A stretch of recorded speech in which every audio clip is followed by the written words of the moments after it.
Shalom.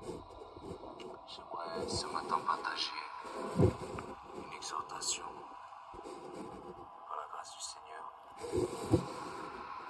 Je remets toutes choses entre ses mains. Seigneur, nous bénissons ton nom de ce qu'encore en ce jour tu puisses nous édifier par ton esprit et nous conduire dans toute la vérité, car nous désirons observer la justice et la conserver précieusement, car elle seule peut nous protéger et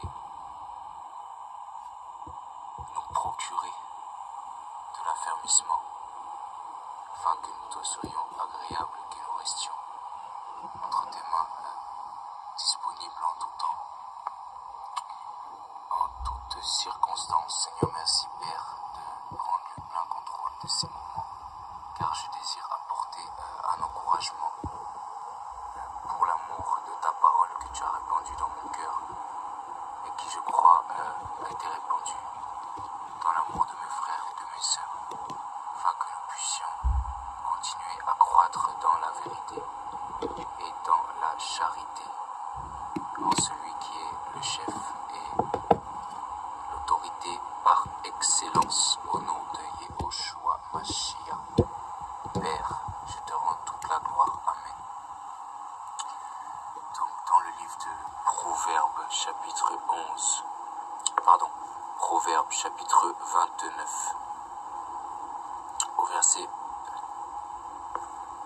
au verset 21, il est écrit: le serviteur devient enfin fils de celui qui le traite avec délicatesse dès sa jeunesse. Le serviteur devient enfin fils de celui qui le traite avec délicatesse dès sa jeunesse. Voici donc les proverbes de Shlomo, qui sont une source intarissable d'instruction pour notre marche chrétienne. Cette parole est adressée à la gente masculine, mais pas seulement. En fait, il faut comprendre aussi que dans le langage hébraïque et dans la culture hébraïque, c'est souvent aux hommes que nous confions la responsabilité de porter l'enseignement et l'éducation dans la famille repose sur les hommes. C'est la raison pour laquelle cette parole est adressée à un fils. Cependant, nous sommes bien conscients que dans le Seigneur, il n'y a ni homme, ni femme, ni juif, ni grec, ni esclave, ni libre, mais tous sont un dans le Seigneur. Donc nous pouvons aussi bien parler de servantes et de filles dans ce texte, puisque nous sommes tous des enfants légitimes du Seigneur depuis les temps accomplis où il est venu sur la terre pour donner sa vie et nous racheter de notre vaine manière de vivre. Dans la dimension et le contexte, nous pouvons faire une analogie ici, puisque on parle d'un serviteur qui devient un fils. En fait, il est question d'un positionnement. Chez les Hébreux, il était coutume de garder des esclaves. Et ces esclaves étaient assignés à un service, à un temps de servitude chez leur maître qui pouvait aller jusqu'à 7 années. Et c'est à partir de la 7e année que ces esclaves pouvaient être affranchis. Et le Seigneur avait aussi ordonné que l'héritage des Hébreux soit en fait réservé aux princes dans les maisons. Ils pouvaient en fait léguer quelque chose à leurs esclaves si ils nouaient des relations avec eux. Mais tôt ou tard, il fallait que leurs biens reviennent en possession des fils dans la famille. Je parle des héritages en fait. Le Seigneur tenait à ce que l'héritage demeure entre les mains des fils et non des esclaves. Pourtant, les esclaves pouvaient devenir membres à part entière de la famille. Au fil du temps et des années, on voit même que des esclaves se sont mariés avec des juifs durant leur temps de service, durant leur, je peux dire, ministère, et ils consentaient à rester esclaves dans la maison de leur maître pour continuer à aimer et s'occuper de leurs femmes et de la famille qu'ils avaient fondée pendant le temps de leur assignation.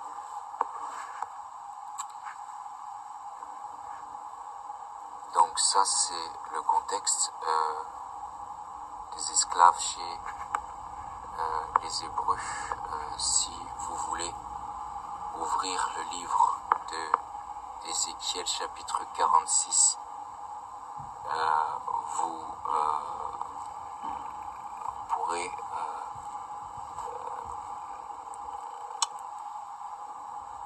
souligner une des particularités de l'héritage en fait, puisque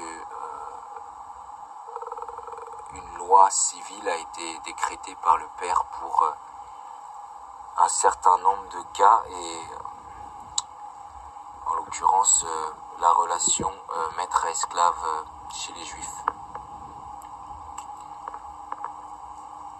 Ici on parle d'un devenir en fait, on parle d'un changement de position, un changement de statut. Le serviteur devient enfin fils. Et c'est ce que le Seigneur nous demande à tous.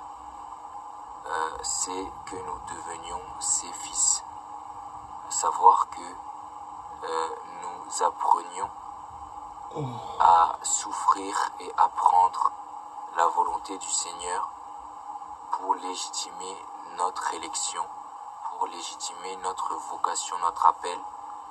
Nous avons besoin, nous aussi, de nous laisser éduquer par la parole afin que notre vie puisse être transformée et que nous ne soyons pas des enfants illégitimes.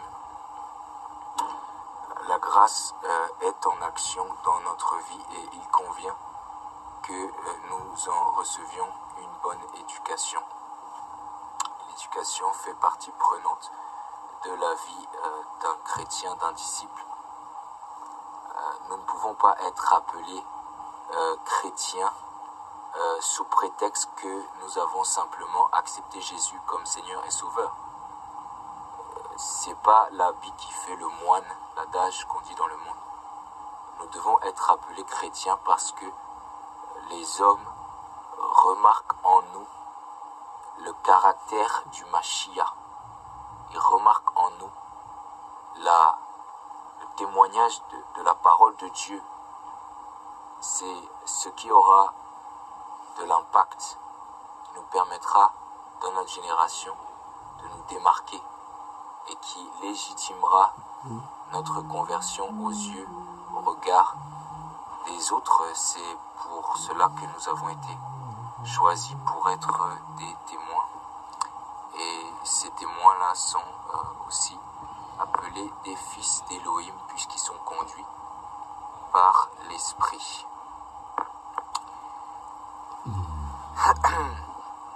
Aussi on parle de l'héritage que nous recevons en tant que fils, c'est la vie éternelle. Le Seigneur a dit dans Jean 8, « Or l'esclave ne demeure pas toujours dans la maison. Le Fils y demeure pour l'éternité. » Voici l'objectif et la finalité de notre foi. C'est ce que nous désirons et que nous ne perdions pas. Notre récompense, la vie éternelle. Rentrer dans le royaume de Dieu avec assurance et avec la certitude que nous avons été utiles et que nous avons servi les desseins du Seigneur dans notre vie, tout au long de notre existence. Donc, je relis. Le serviteur devient enfin fils de celui qui le traite avec délicatesse dès sa jeunesse. Donc, on parle d'un aboutissement, on parle d'une élévation, on parle d'un accroissement, d'une croissance, on parle de maturité, on parle de beaucoup de choses. On peut se souvenir de Proverbe 22, verset 6, qui dit ceci: « Entraîne le jeune enfant à l'entrée de sa voie, et lorsqu'il sera devenu vieux, il ne s'en détournera point. » Que le Seigneur nous aide à connaître et entrer en profondeur dans ce qu'il appelle l'éducation.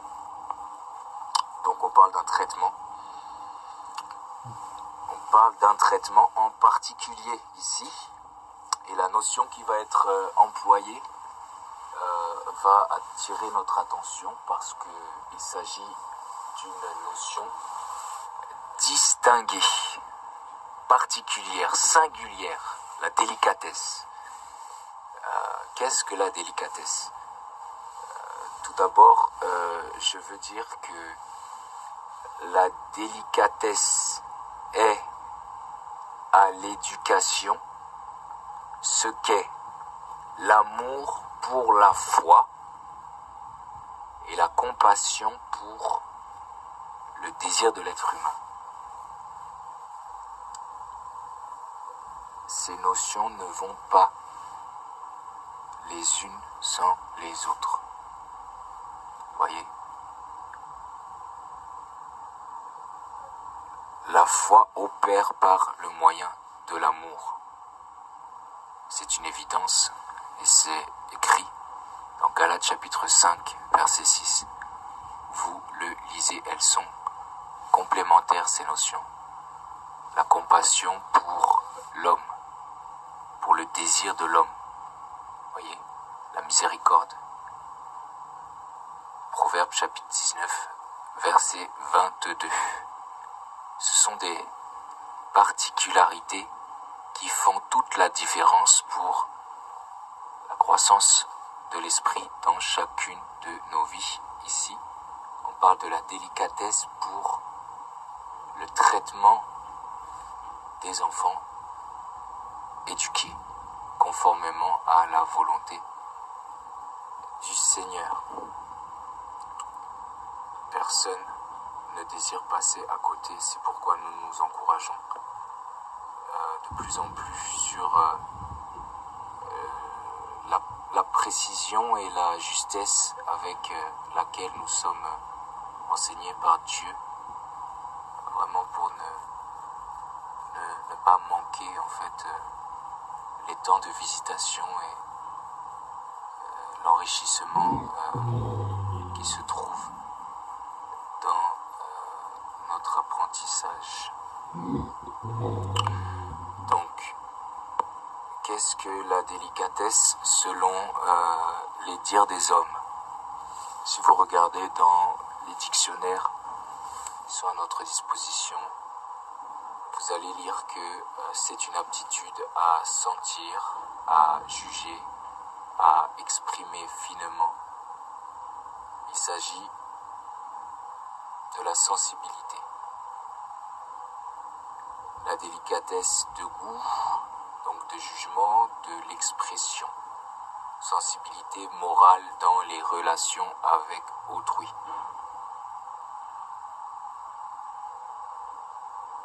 Donc c'est en fait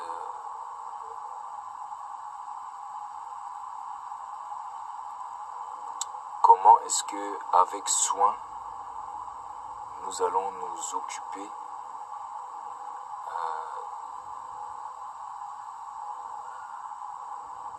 de ce que nous devons apporter à ceux qui nous observent, que ce soit les enfants, c'est vrai, les enfants en premier lieu, mais aussi les gens qui sont amenés à recevoir de nous. Donc il s'agit aussi du discernement, parce que évidemment il ne s'agit pas seulement de facultés de perception qui sont influencées par la chair, c'est beaucoup plus dans l'esprit que nous devons nous inquiéter de ce qui concerne nos enfants. Par exemple, c'est spirituellement qu'on juge de ce que nous devons leur dire et quelles doivent être notre réaction, quelles décisions nous devons prendre dans les situations les plus difficiles. Nous avons déjà vu ô combien la charge, la responsabilité d'éduquer ces enfants est importante, et des situations improbables peuvent survenir dans la vie des parents, vraiment qui amènent des combats et des épreuves rudes qui sont menées par ces parents. Il est indispensable de recevoir le discernement de l'esprit. Donc cette délicatesse-là, c'est quelque chose qui se cultive en fait. Voyez, on parle d'aptitude, on parle de jugement, on parle d'être sensible, puisque chaque situation a sa particularité, chaque situation est différente, chaque cas est différent, et nous avons vraiment à considérer notre conduite et notre comportement, le traitement d'un enfant. Vous savez, dans ce monde, on remarque que la plupart des parents cherchent à asseoir leur autorité par la force. Il est coutume de voir des parents s'adresser à leurs enfants de façon virulente, avec la violence en fait, tout simplement. Que ce soit par des coups qui sont portés, ou que ce soit avec parfois même la vulgarité.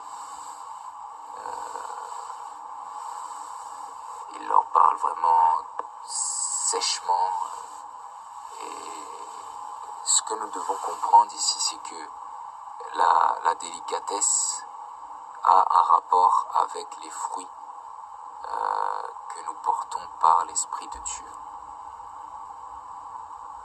La délicatesse est régie par ces fruits-là. La délicatesse, c'est l'amour. La délicatesse, c'est la patience. La délicatesse, c'est la tempérance. La délicatesse, c'est la joie. La délicatesse, c'est la douceur. La délicatesse, c'est la bienveillance. Toutes ces vertus que procure l'Esprit de Dieu dans nos vies.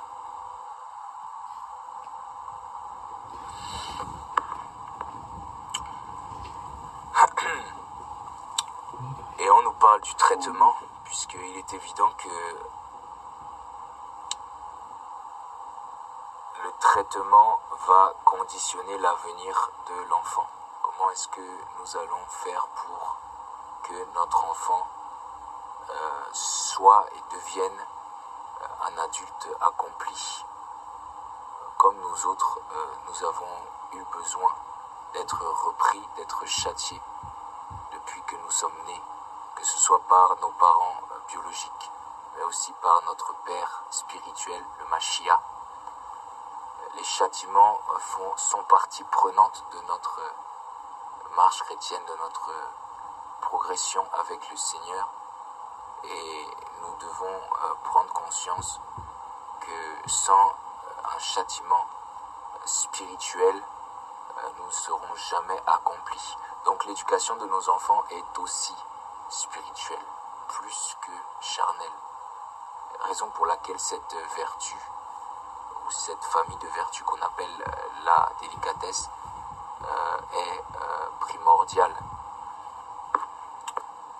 Dans le livre de Proverbes encore, chapitre 23, verset 13, on nous dit « Ne refuse pas la correction au garçon.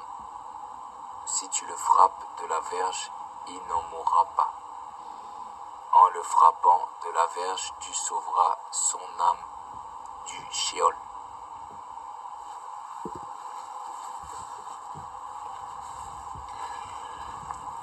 Donc,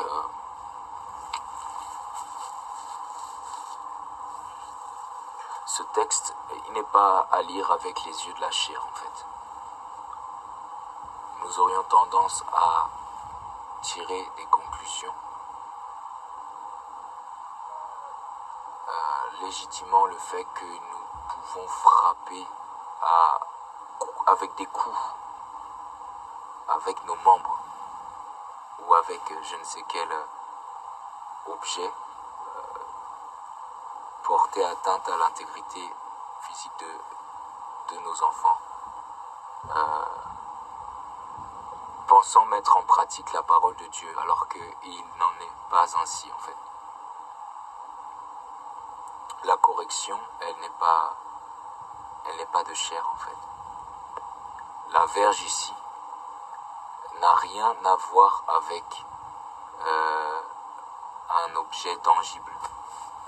Voyez, si vous voulez faire une analogie, vous ouvrez le livre de Psaume, chapitre 141, verset 5. Et vous allez voir que David emploie ces mêmes termes. On dit tel père, tel fils. Mais les deux hommes nous ont enseigné le jugement de Dieu.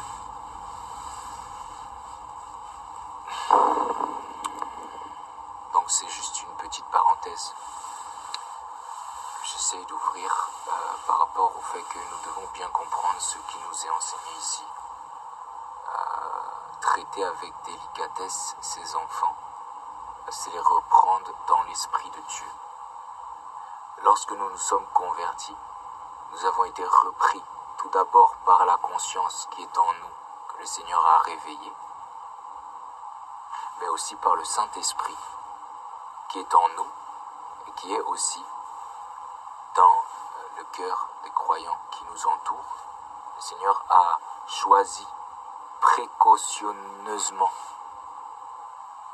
des hommes et des femmes pour nous corriger par sa parole.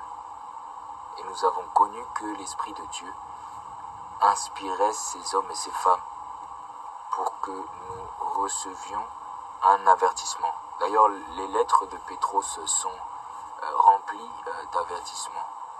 Il est coutume d'être averti, il est coutume d'être averti, d'être repris, d'être châtié.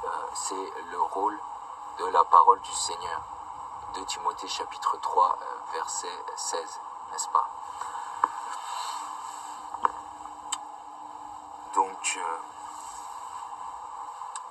je crois que depuis ma conversion, j'ai été repris parfois avec force par la volonté de Dieu,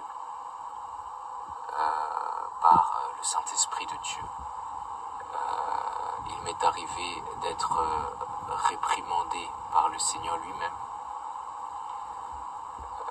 Dieu a aussi souvent utilisé les hommes. Je me souviens, si je fais le bilan, toutes les fois où je me suis fait gronder par le Seigneur.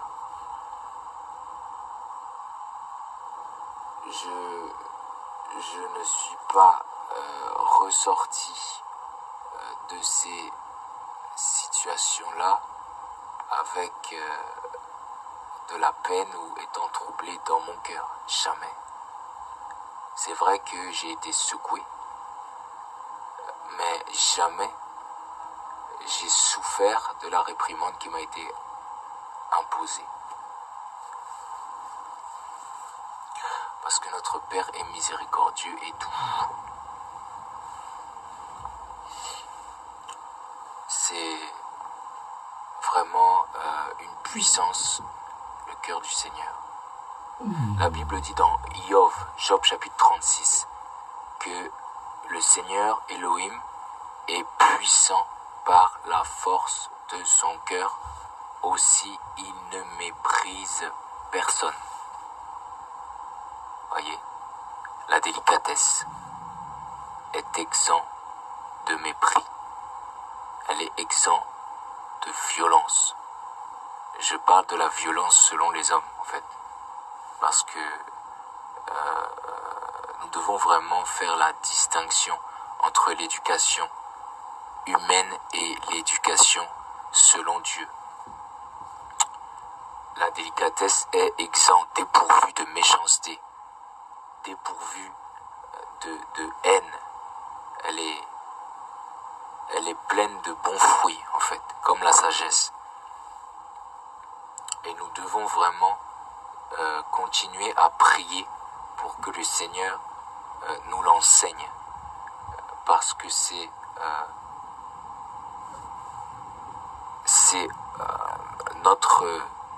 notre manière d'agir et le traitement que nous savons imposer à notre postérité. C'est de ces traitements-là que dépendra leur croissance, en fait. C'est pour l'engendrement dans la foi que le Seigneur nous a aussi appelés. Nous sommes appelés à former d'autres personnes au discipulat. Il a dit: faites de toutes les nations des disciples. Donc nous devons apprendre ce qu'est la délicatesse pour accomplir et mener à bien notre mission. La délicatesse, vraiment que le Seigneur nous enseigne. Donc,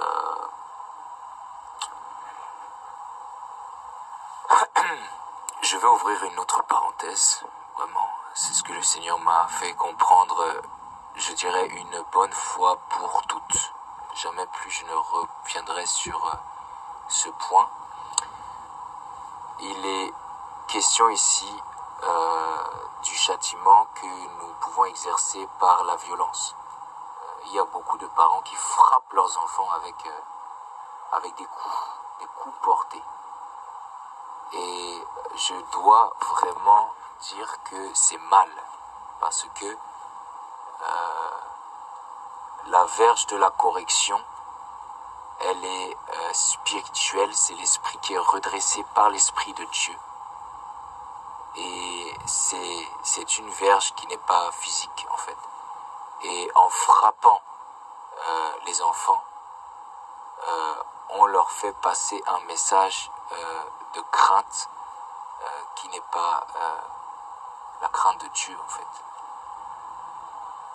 On va plutôt apeurer, attrister les enfants plutôt que de les enseigner à être encouragés à mieux faire. Voyez, dans Ephésiens 6, l'apôtre Paul a demandé à ce que nous n'irritions pas nos enfants. C'est écrit noir sur blanc. Frapper son enfant, c'est le terrifier quelque part. On ne sait pas quelles blessures peuvent être engendrées. Des blessures qui sont morales, qui peuvent se nicher dans les âmes des enfants parce qu'ils sont blessés par nous, parce qu'ils ne comprennent pas la justice, simplement parce que nous leur avons porté des coups. Comprendre la justice, c'est spirituellement qu'on en juge. comprendre, discerner la justice. Ça n'a rien à voir avec le physique, le discernement qu'on reçoit. On le reçoit à cause du témoignage de la parole de Dieu. On ne le reçoit pas à cause d'un châtiment ni plus ni moins charnel.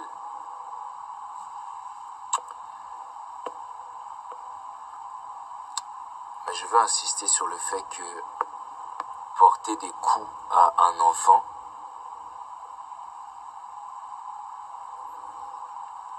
peut provoquer dans la vie de l'enfant du trouble. Et le Seigneur a dit dans 1 Jean chapitre...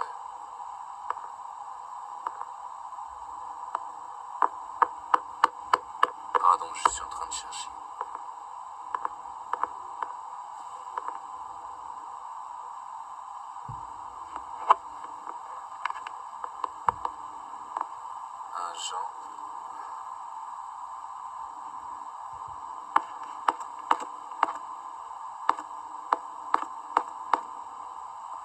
Jean chapitre 4, verset 18.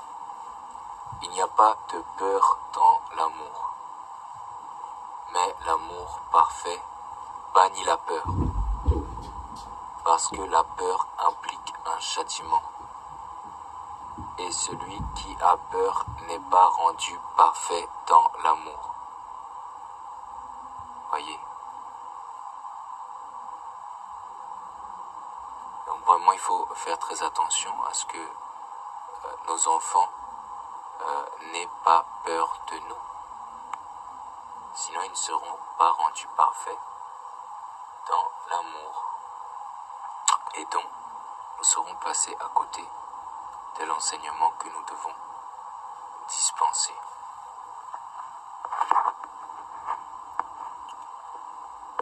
Voilà, donc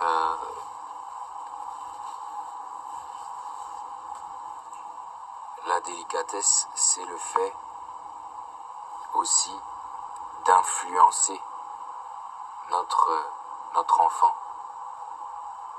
Je parle dans le cadre des enfants, puisque les serviteurs sont appelés à devenir des fils par l'enseignement au moyen du témoignage.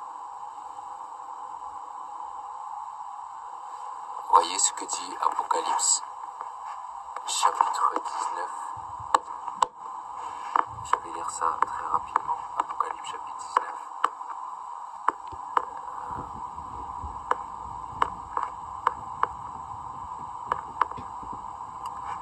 Apocalypse, chapitre 19, verset 10. Car le témoignage de Yehoshua est l'esprit de la prophétie. Voyez, le témoignage de Yehoshua est l'esprit de la prophétie. C'est l'esprit de Dieu qui change les cœurs, qui convainc les cœurs.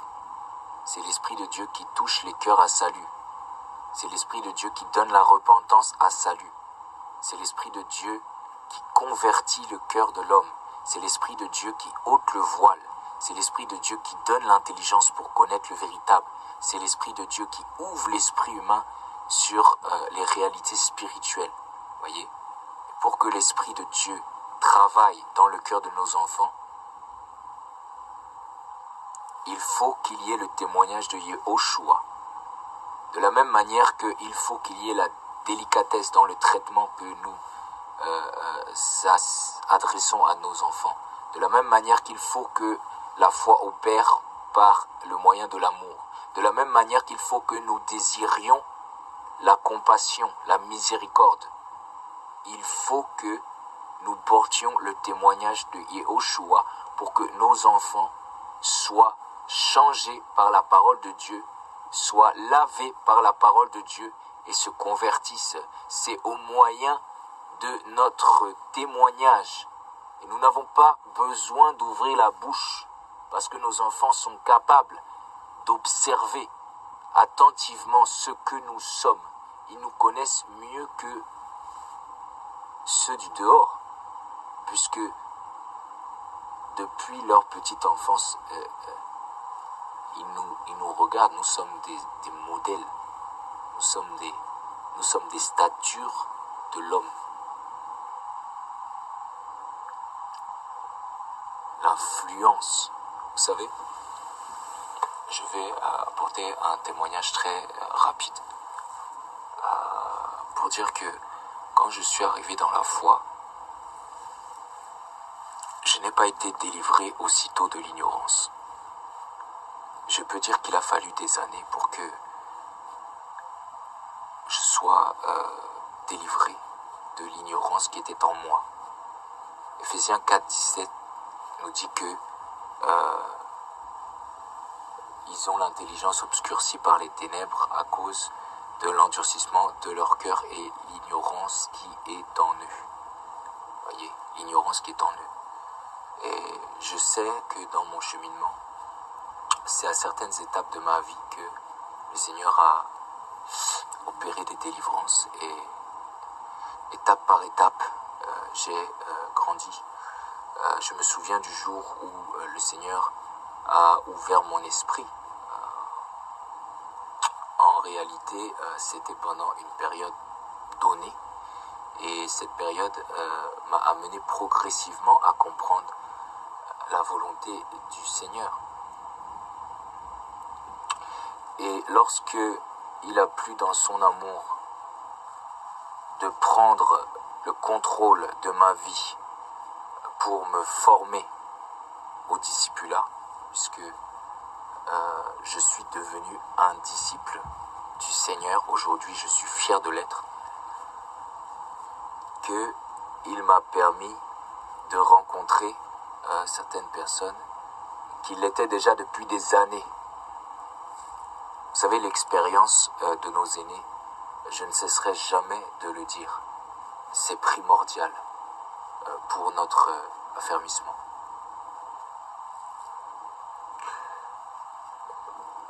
De même que cette exhortation-là est basée sur l'influence d'une éducation donnée. Le Seigneur aime utiliser les hommes et il nous enseigne la délicatesse pour être de bons serviteurs entre ses mains afin qu'à notre tour nous puissions sauver ceux qui nous écoutent. C'est ce que l'apôtre Paul enseigne à Timothée dans 1 Timothée 4. Veille sur la doctrine et sur l'enseignement et tu te sauveras toi-même et tu sauveras ceux qui t'écoutent. À plus forte raison les enfants que le Seigneur t'a donnés. Il faut qu'ils soient sauvés. Et je veux dire que je n'ai pas eu besoin, et je vais parler vraiment de deux choses fondamentales. D'abord, je veux parler du mariage et je veux aussi parler de la sanctification. Parce que le jour où le Seigneur a ouvert mon esprit et m'a fait comprendre ce que signifie la sanctification, j'ai vu de mes propres yeux, j'ai vu le message de la sanctification dans la vie d'autrui. Voyez, comme j'ai vu le mariage dans la vie d'autrui. J'avais vu le mariage dans la vie de ma paternité. Je connaissais partiellement le mariage. Mon père et ma mère se sont mariés il y a peut-être 28 ans, 27 ans en arrière, et ils n'ont jamais été trouvés dans l'adultère. Ils se sont gardés de l'infidélité et ils se sont aimés malgré leur incrédulité. Je vois en eux tout de même un modèle, mais il n'y a pas l'enseignement, il n'y a pas la crainte de Dieu, véritablement, puisqu'ils n'ont pas reçu l'Esprit de Dieu. Et de la même manière, nous avons à apprendre ce qu'est le mariage selon le Seigneur. De la même manière, nous devons apprendre ce qu'est l'éducation selon le Seigneur. Et l'éducation selon le Seigneur, c'est d'abord la sanctification. Et la sanctification, vous ne pouvez pas l'apprendre, vous ne pouvez pas la concevoir par le moyen de la bouche d'un homme seulement. Il faut voir, il faut la voir de visu. Il faut voir la sanctification exprimée, expérimentée dans la vie des hommes. Ainsi donc, vous allez percevoir cette réalité. Le fait d'être mis à part par le Seigneur, c'est lourd en conséquence. C'est une dimension particulière. C'est vaste, en fait. Ça demande vraiment un témoignage qui n'est pas relaté uniquement par la parole et la langue, en fait. L'apôtre Jean a dit « N'aimez point seulement en parole, mais en acte et en vérité ». Les actes qui sont posés, la vérité, elle n'est pas délivrée seulement par le témoignage de l'expression verbale, en fait. Nous devons la voir de visu. C'est la raison pour laquelle je peux affirmer que j'ai appris aux dépens de ce que j'ai vu et non de ce que j'ai entendu. Et l'onction qui est en moi confirmait le témoignage de la parole de Dieu dans la vie des uns et des autres. Donc les enfants, ils ont des facultés de perception naturelle qui leur permettent d'observer leurs parents vraiment avec assiduité tout au long de leur croissance, de leur petite enfance, de leur enfance, de leur adolescence, de leur jeunesse. Et c'est vraiment important que nous soyons à l'image, que nous gardions vraiment la parole de Dieu dans notre cœur pour apporter à nos enfants l'éducation qui les corrigera, qui les enseignera et qui leur donnera en fait le vouloir et le faire. Le Seigneur va passer par nous pour dispenser la volonté aussi. Parce qu'on ne devient pas enfant de Dieu sans avoir reçu de l'amour pour la vérité. Et l'amour de la vérité, vous ne le recevrez pas si vos instructeurs ne vivent pas ce qu'ils prêchent, en fait. Donc voilà, la délicatesse englobe un certain nombre de vertus. Et ces vertus-là, elles sont spirituelles. Galates chapitre 5, verset 22.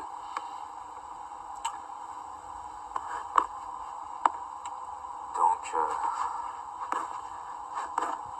je suis arrivé à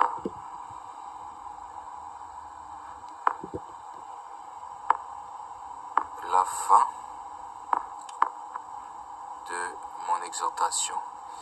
Et je veux aussi dire que nous devons être des pères dans la foi, des mères dans la foi pour les plus jeunes générations qui nous accompagnent. C'est important de le souligner. Nous devons devenir et rentrer pleinement dans le rôle qui nous a été assigné, à savoir la prêtrise. Nous sommes des sacrificateurs pour Dieu. Et notre vie de prière, notre vie de méditation de la parole, notre qualité d'assiduité, de discipline à la parole, le regard et l'attention que nous prêtons au Seigneur dépend de l'influence et de la force que notre témoignage pourra avoir et influera dans les situations les plus inconfortables, en fait, de sorte que nous échappions à la bassesse de l'immoralité et que nous ne vivions pas des déceptions conséquentes, quelles que soient les situations difficiles que nous rencontrerons. Si nous portons le témoignage du Mashiach dans notre cœur et que nous attendons à ce que lui-même soit notre justice, mais nous finirons toujours par voir la lumière au bout du tunnel. Le Seigneur a dit, ne vous inquiétez de rien, mais en toute chose faites connaître vos prières, vos supplications. Déchargez-vous sur lui. Ne vous vengez pas vous-même. Voyez, le Seigneur est au contrôle de la vie de celles et ceux qui sont à ses pieds, obéissant à la parole de Dieu. Voyez, et les besoins, je veux dire ceci, par rapport à la délicatesse, le traitement. Je veux dire ceci. Ce que les enfants ont besoin, c'est de consommer des fruits. Donc c'est la nourriture. Le Seigneur a dit travailler non pour la nourriture qui périt. Donc il n'est pas question seulement donner aux enfants la nourriture physique. Parce que dans ce monde, on met l'accent sur ça. Éduquer ses enfants, certes, c'est les enseigner, leur donner une éducation morale, mais il conviendra de penser que cet aspect-là laisse à désirer dans notre génération, puisque les enfants sont aujourd'hui de plus en plus livrés à eux-mêmes. On voit que les parents, bien souvent, ont abandonné leur poste, ont démissionné. Ils les laissent faire tout et n'importe quoi. Vraiment, c'est devenu tellement difficile de trouver des enfants qui se tiennent dans la droiture. De plus en plus tôt, vraiment, ils sont livrés à toutes sortes de perversités, les enfants aujourd'hui. Et pourtant, leurs parents n'ont même pas conscience qu'ils font mal.